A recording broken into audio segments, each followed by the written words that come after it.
youth, tear apart the core of blasphemy. Follow your prophet, and on evil make a victory. Let our righteousness be a role model to our children, making new generations of believers decently upbringing, with parents as an example. As gems we shape them, fearing only Allah, devoting our lives for Him. Bismillah, Assalamu alaikum, peace. Welcome to Closing the Gap. I'm your host, Omar Dunlap. We have with us, as always, Sheikh Yusuf Estes. Welcome. Assalamu alaikum. Wa alaikum assalam wa rahmatullah. Sheikh, what do you want to discuss today? What's going on that you want to talk about? You know, the program is called Closing the Gap. And there's a gap in society, a gap in cultures, a gap in beliefs, and so on. And so with today's program, I thought it would be, you know, if you like the idea, let's talk about something really, really close to all of us. What's that? I'm talking about something that's really close to you, something really close to me, something very, very close. What's that? Our clothes. Our clothes Right. are close. Right. That kind of rhymes, doesn't it? You can make a poetry. Anyway, our clothes are something that all of us are going to wear. Very few circumstances where you're not going to be wearing something over your body. Right. This is traditional, goes back to time immemorial. Before recorded history, people are wearing skins of animals, cloth, and things that they make to put over their bodies, palm leaves, I don't know. And I thought it would be an important issue to discuss clothes as far as culture is concerned, and then talk about traditions, talk about beliefs, and see what we can learn about closing this gap that a lot of people have, a stigma even that they have about the type of clothes they wear. So what exactly, what do you think is the current situation in terms of what people in different cultures are thinking about clothes? What's going on with that exactly? Even before we talk about what's the current, we should maybe look backward a bit. Let's look at what did people wear 1,000 years ago? What did they wear? Let's go 2,000 years ago. A lot of our viewers are Muslims, Christians, Jews, Hindus. These are a lot of our, there are others, atheists and so on. But from these, I think it would be important to ask them to, let's look back. Let's go back a couple thousand years. Let's go back to the time of Jesus, peace be upon him, and think, what did people wear at that time? How did they dress? We know today from a lot of the images and drawings, frescoes, things that they have in various places, murals, that the representation, for instance, of men, how did the men dress? We find that they're wearing these long gowns, these robes or gowns with like a robe over it. And very traditional that you can look at the three wise men, for instance, and the little settings they have, the nativity scenes that they'll have at Christmas time. And you find that the people dressed there are wearing these gowns and robes, and they're often wearing these big turbans on their heads or long scarves hanging down. And these are the men. And then you'll notice, though, that their leg might be bare under this, and then they will have on some sandals, something like that. Now, in some parts of the world today, people still dress like this, or sort of like that anyway. We find throughout the Arab world that there is a traditional dress in the deserts of something very similar to this. Right. And then if we look, for instance, Bangladesh and in parts of India, we find that people there, even today, are wearing a traditional dress, again, outside the cities, where you have two things, two garments wrapped around you. You have a lower garment that's basically a wrap, like a big sheet or something, and then an upper garment that might be very similar to that. Now, it's interesting because today, even today, when Muslims perform what they call pilgrimage or Hajj or Umrah, this pilgrimage of going to Mecca and visiting the holy place and going through certain ceremonies, how do they dress? What do they wear? Now, for the men, Islam is requiring of them to wear two big towels, looks like towels or terry cloth garment, one on the lower part, one on the upper part, all white, no stitching in it, to go back to this traditional time. So when we look at that, we think, where's this coming from? According to Islam, this is the way even from the time of Abraham, his sons, and their sons, and so on, up even to modern time of following this tradition during the time of Hajj, or pilgrimage, to dress like this until certain parts of the ceremonies are performed. MashaAllah. So, would we say that some clothing is religious and some clothing is just cultural? How do we differentiate between the two? Well, now, we talked about, I'm kind of leaning toward the Bible, biblical thing, the Quranic representation of clothing and so on. That's why I want to go in that direction. But now let us go into another direction and consider the clothes you and I are wearing right now. Why are we wearing this? What does this lapel mean? Does it have a meaning to it, or is it just there? Why do we have these collars that flip over, and what about a tie? You know, when somebody wears a tie, and what is the looping of the tie? What does it mean? Well, actually, people gave some meaning to that at one time. All of these things had meaning at one time or another. And the lapel had a reason to be open like this, and the tie has a reason to be like this. You can read the Encyclopedia Britannica, or Americana, depending and you'll find that all of these things come from different beliefs or cultures or even some good logical reasons. For instance, nothing wrong with mentioning the fact of the bib that keeps the food and things from winding up on your clothes so that you can remove it. Right. And the tie, according to some cultures, when you're tying this, it had a meaning. The way you tied it, 2 over, 1 through, 3 representing a cross or representing something, you know, and we're not saying that's what it means today, but just to know where did some of these things come from. Now, there's some practical things that obviously we need. One is a belt. Right. If you don't have a belt, then what will you have? Well, now what was used before having this rubber belt or plastic belt we use today, a leather belt, perhaps made from animal skins, but even before that they used ropes or heavy string to hold up their pants. Now you can go to Afghanistan or Pakistan today and you'll find even today that some of these people are having these big bulky pants. Men have these pants, and then they have this rope in there and they'll tie this rope, and it works out very well for them. Personally, I did try it, but I wasn't very satisfied. I constantly was feeling like if this knot comes untied, I'm going to be very embarrassed, you know. Right. I don't like that idea. In fact, I asked my wife, I like the style of the pants, very loose, you know. What's the advantage of having loose breeches when you walk around? It's really nice. You can sit there and eat, and you get full. You don't have to worry about pressing against the belt. But she said, you know what, let's put elastic in there. And I use elastic in those. When I wear that type, I like that. Yeah. So these are cultural things. They're just something from people's tradition. Some people will wear long, baggy pants. Some will like them tighter. Some like different colors. Some like patterns in there, flowers and designs. All of this could be from culture or it could be from beliefs. Let's take, for instance, a headscarf that some men wear. Now, if you were to go to, let us take, for instance, the Holy Land, if you went to Jerusalem. Right.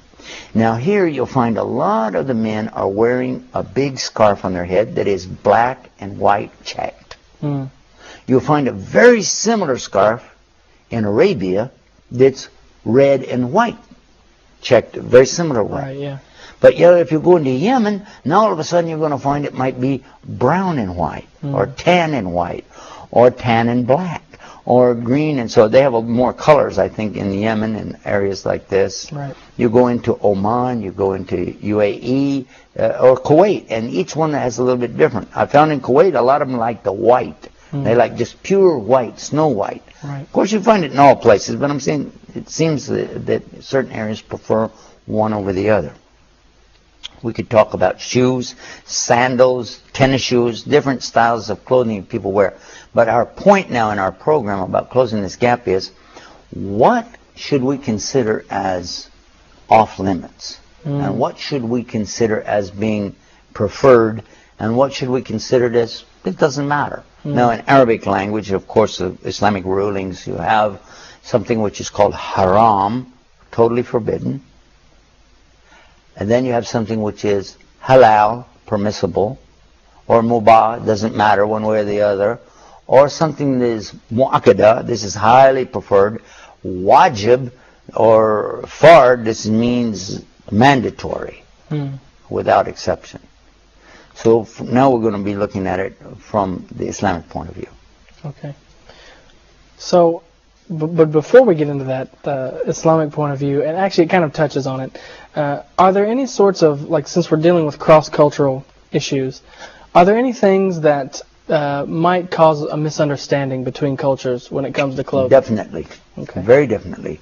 You could have people who have one understanding of something, and they view this as something very horrible, totally unaccepted in their society. This is just not done. I'll give you an example of that. When I was a small boy, and I remember this in the 1940s, I was riding a streetcar with my mother, and it was cold, very cold outside, and a woman got onto the streetcar. Now, this woman was wearing, like my mother, a long black dress, and she had on a little hat with a veil coming down. Women used to dress like that. Christian women wearing this black covering all over her body, black shoes and black stockings and so on, and totally covered up. But when she got into the streetcar, my mother went like this. And I looked at my mother like, what's happened? She said, in my day, this means back a long time ago, you know. She says, in my day, a woman would never be seen like this. And I was trying to figure out, a small boy, you know, I'm trying to figure out what was wrong with this woman. It wasn't until later that I came to know what the problem was. It actually wasn't the clothes, because they were both wearing the same thing. The lady was protruding in the front. She was pregnant.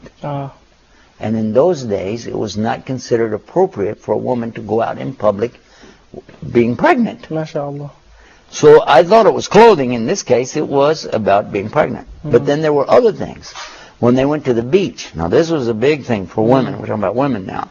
To go to the beach, they had to have these little boxes that they stepped into, little small, just big enough to stand in, where women changed. Men also changed in those little tiny, you can't even call it a room, it's not that big.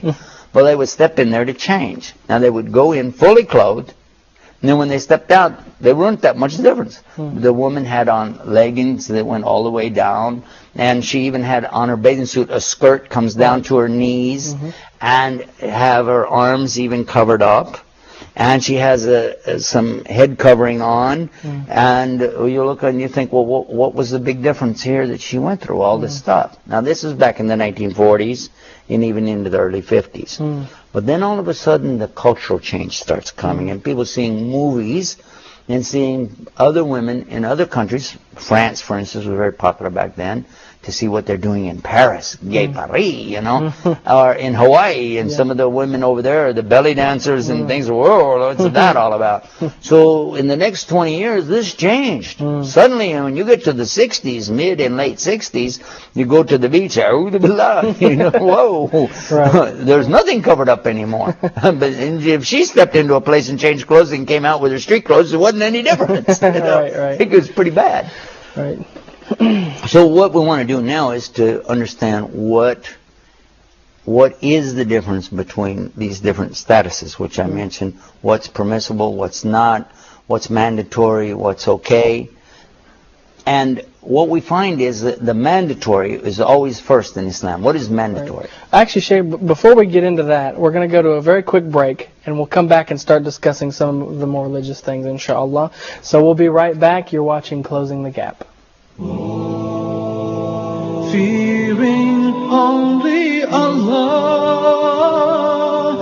devoting our lives for Him.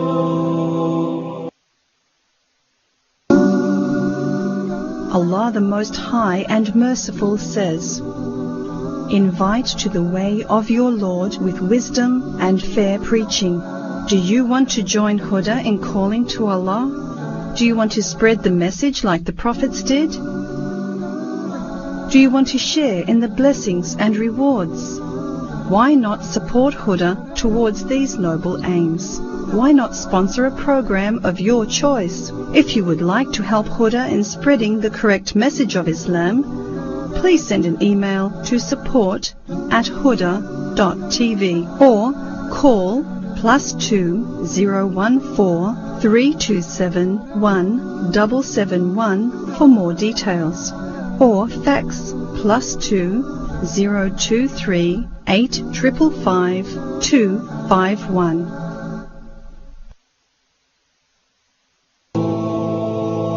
Fearing only Allah, devoting our lives for Him. Bismillah, welcome back to our show, Closing the Gap. I'm your host, Omar Dunlap. We have with us, of course, Sheikh Yusuf Estes. Assalamu alaikum. Wa alaikum assalam. Sheikh, before we went to the break, you were discussing something about the differences and what's allowed and what's permissible and not permissible in terms of clothing. I was wondering if you could pick up where we left off on that one.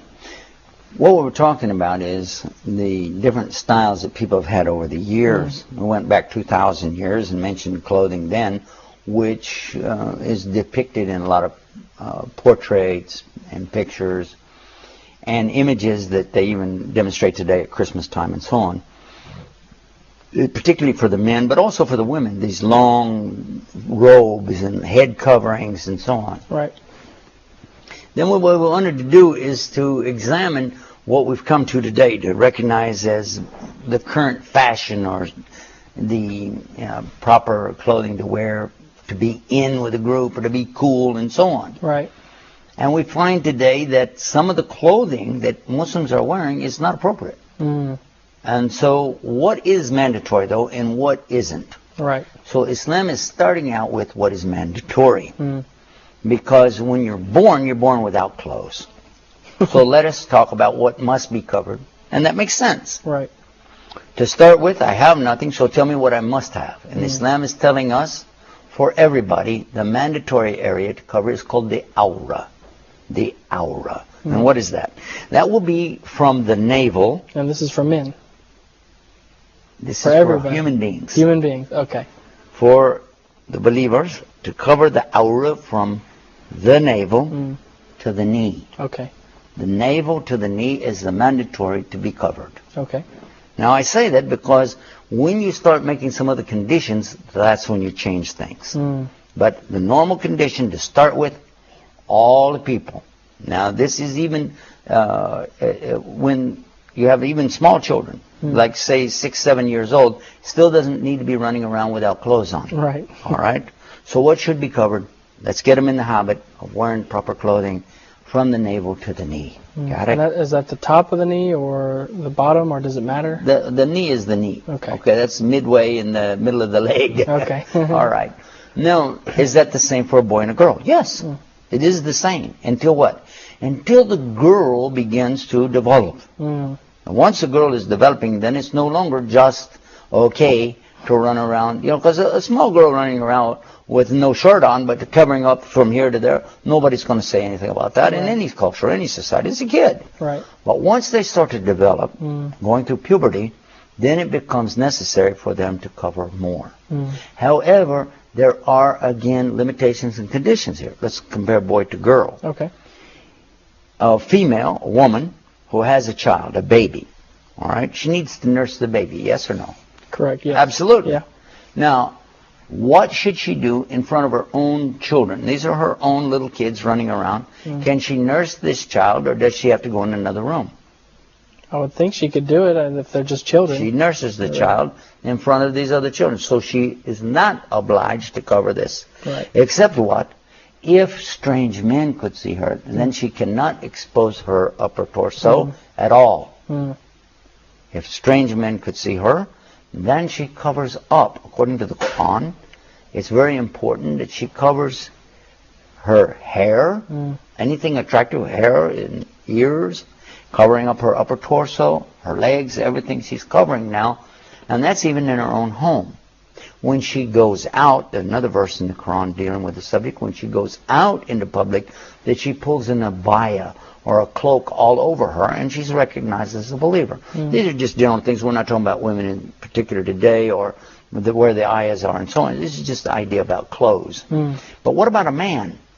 And a lot of times the focus is on the way women are dressed. If a woman, Muslim woman, comes to the Western culture and she's dressed with this covering all over her, many people will turn up their nose or they'll give a bad look toward her like, oh, this is backward. Why is this woman is being oppressed? This is totally unacceptable. Well, we don't accept that in our culture. Why is this lady like that? Right. Now you find in countries like France and so on where they're saying we don't want this kind of dress here. We don't like that. It's inappropriate for our custom, our culture.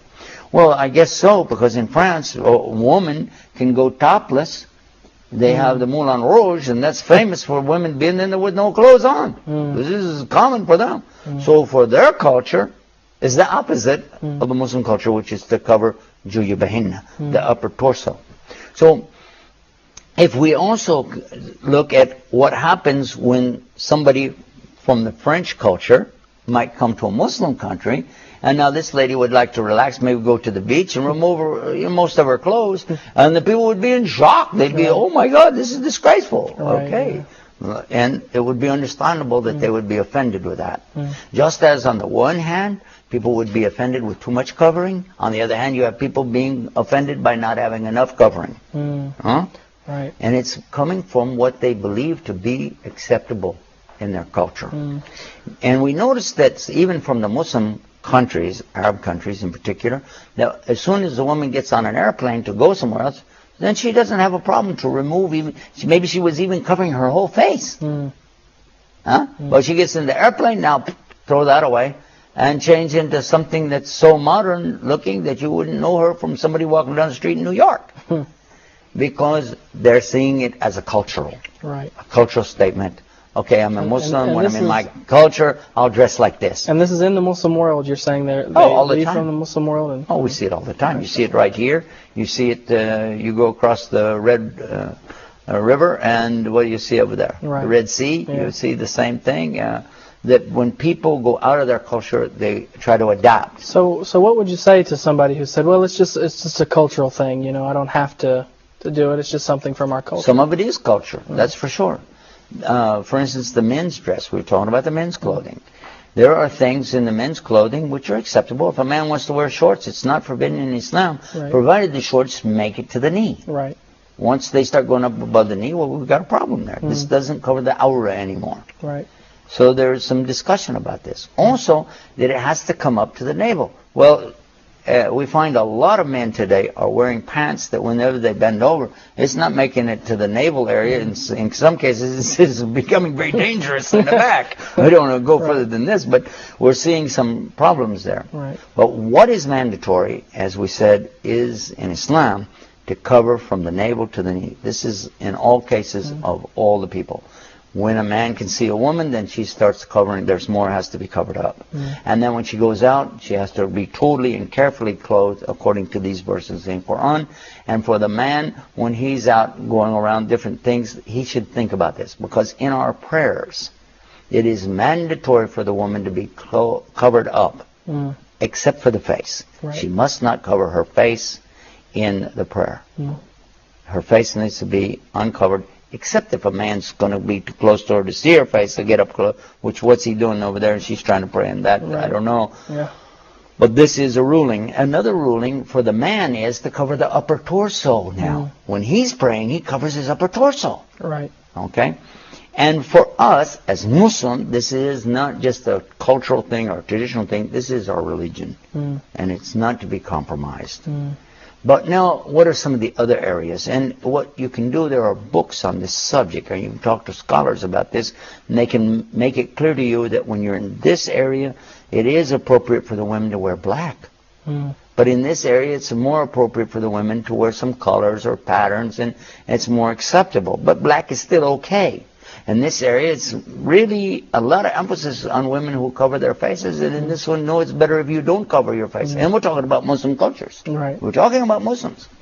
And in some areas, again, Muslim culture, they're saying that take it easy, relax, and don't be so hung up on all of these things. But again, you have things which are culture, some things which are religious tradition, some things which are religious tradition, and then also you're going to find that there are things that people are violating their culture or their tradition or even the law of the country that they're in with their dress. And this program is not dedicated to giving you what all the rulings are or what all the laws are, but showing us how we can close this gap. Yeah. So what does Islam say about that? How can we bring like you mentioned, the extreme sort of thing in France versus if they came to a Muslim country? What would Islam do to kind of close that gap? What we, again, as we've mentioned in all the programs, is we would like for Muslims and non-Muslims to spend a little bit of time to learn about the culture and the people that they're going to be with. Right. And to help get along with each other better is to better understand where people are coming from with what they have. And realize what is mandatory in that culture and what is permissible and then what is forbidden. Because if you know there's a law and you understand that's the law, then you have to compromise or else you can't go to that area. That's just how it is. Right. And if they have a law that says a woman cannot cover her hair in public, they had this. Turkey is a Muslim country. Right. But for many years they had this problem that if a woman went into a public place, a public building, such as, let's say, a court, she must not be wearing this hijab. Marwa Kavachi was the first woman to be elected to parliament who wore her hijab into the court. And when she walked in with it like that, they said, no, that's not going to work. And not only did they require her to remove it, which she didn't do, they then removed her from her position in the parliament, then removed her from the country and took away her credentials, everything. MashaAllah. Her father is a very good friend of mine, by the way. His name is Yusuf. He's the imam in Dallas, Texas. And we've discussed this before. And this is not him telling her, you have to do this, you have to do that. This is her decision. She said, no. We had her on our TV show. She talked about it. That this is her commitment to her religion. This is the way she understands. This is what she believes. And maybe others would have advised her, if you feel that, why did you take a job in a parliament knowing that that was against the law? How do you claim to uphold a law in a country that you know their laws are such and such, and then you do that? Right. So she would fall under criticism, even among some of the believers. Right. And on the other hand, she'd have other people telling her, yeah, go ahead, Allahu Akbar, you know. But somewhere in between all of that, we have to realize that what limits and what procedures are in place to deal with. We don't, as Muslims, we don't want to make our religion look bad to others, but at the same time, we don't want to violate those principles which are just not, you can't breach them. Right. Well, unfortunately, Sheikh, that's all the time we have for us today. We hope to see our viewers next week, inshallah. Until then, I'm your host, Omar Dunlap. Assalamu alaikum. O youth, cheer upon the core of blasphemy. Follow your prophet, and on evil make a victory. Let our righteousness be a role model to our children, making new generations of believers decently upbringing, with parents as an example. As gems we shape them, fearing only Allah, devoting our lives for